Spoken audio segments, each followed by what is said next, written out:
Now, for an in-depth look at the issues facing startups in conflict regions, we welcome Zubair Iqbal, Adjunct Scholar at the Middle East Institute. He's also the former IMF Deputy Director of Central Asia and the Middle East. Thank you for joining us. Thank you very much.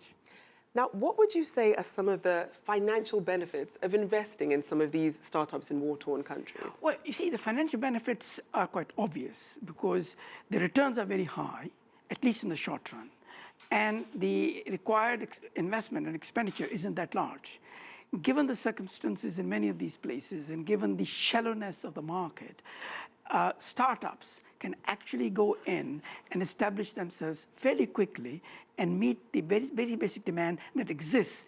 And sort of, it's a demand that exists irrespective of whether there's a conflict or not. But because of conflict, there are no other sources available to meet this demand. So these people, the startups, can go in and do it. Their costs are very low. They know the region, they know the locality, they know the needs. And so they're in a position to meet those needs much more efficiently than elsewhere. Now, as we heard in the package before, some people are facing that choice between, do I start a business at home amid all this crisis, or do I, for the sake of safety, take my ideas elsewhere?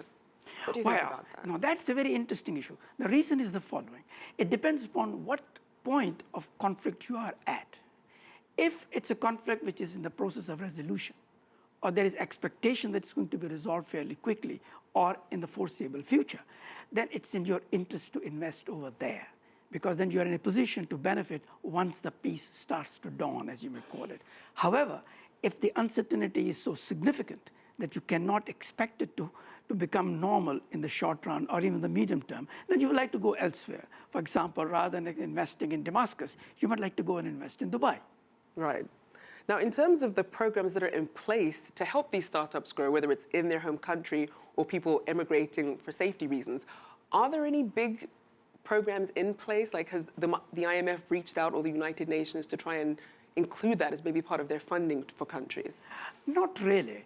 You see, the IMF doesn't do that in any case because IMF funding is for macroeconomic purposes and not for specific projects. World Bank would do it. I don't think World Bank has done much of that either. Quite a bit of this funding has actually come from the private sector or from the NGOs. And the purpose underlying that was to take advantage of the skills that existed on a short-term basis, number one, and on small-scale basis, to establish a foundation to go on. And that's how it has happened. Now, what are some of the dilemmas that businesses face when they're trying to invest in these conflict regions? Oh, there are significant ones. You see, remember, there are 3 or 4 very critical variables that determine whether investment in startups will take place or not. One of those is how transparent is the system? What's the regulatory practices in the place? Are they very oppressive, or are they investment friendly? And the third issue is, are skills available? If skills are not available, nothing else will happen.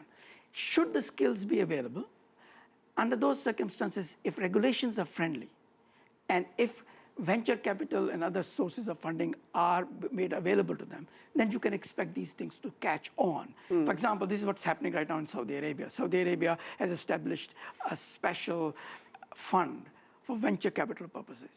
They're going to use local resources and local skills, liberalize regulation, and thus allow these ventures to develop into e-commerce and provide the services that are needed over there. Now, obviously, if there's that demand for it, sometimes there can be a stigma that if you're investing in these war-torn countries, that you're kind of taking advantage of people at the worst possible time. Do you think there is that stigma, and what can be done in terms of keeping a good reputation as a business? Oh, well, look, the stigma is a very interesting issue. It's in the eye of the beholder. I don't see that being a very significant variable. However, this is true that a foreign investor going in and supporting domestic startup activity will have to think twice as to whether they want to have their names sullied or not. As I said earlier, in case the conflict is about to be resolved, or there is a process through which it's going to be resolved, then it's in the interest of foreigners as well as domestic investors to participate and establish these startups. Now, are there any countries in the regions, would you say, that are getting it right in terms of providing the tools? and the right environment for startups? Well, in the Middle East, I think Jordan and Morocco come to mind.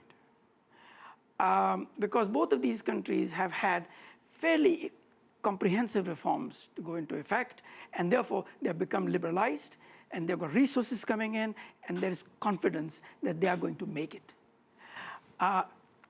Tunisia is another case. Other countries are the natural candidates for this kind of investment, which will include the UAE, other GCC countries, Saudi Arabia, particularly Dubai and the UAE, et cetera, Bahrain. Difficulties are in places where there is an active conflict, like Egypt, Tunisia, and Yemen. Now, we only have time for just one more question here, but I'd like to ask, in terms of the rebuilding process, how big of a role do you think startups could really have? Not that significant. Look, let's face it. First of all, they're a very small segment of the economy, number one. Number two, there are limited resources that go into it. Number three, they do not really actually produce goods. They help produce goods. So they are basically providing services to produce goods in the economy. And therefore, their contribution is meaningful, but not dramatic. Well, I'm afraid we're going to have to leave it there, but thank you so much for joining us. My pleasure. Thank you.